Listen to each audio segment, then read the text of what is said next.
Tere, mina olen Silli. Ma olen pärit Paldiskist ja olen lõpetanud Tallinna Majanduskooli. Tegelen laulmisega ja käin rühmatreeningutes.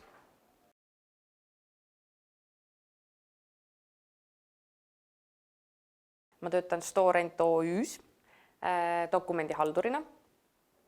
Iga tööpäeva juures parim osa ongi see, et see tööpäev saab niivõrd kiiresti läbi, sest tegu on väga intensiivse tööga.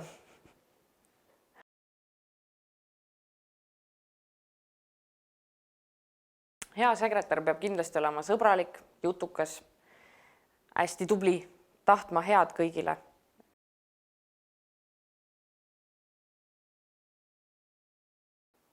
Ma arvan, kui ma oleks kontoritarve, siis ma oleks pastakas, sest seda on kõigil vaja. Seda on lihtsalt kõigil vaja.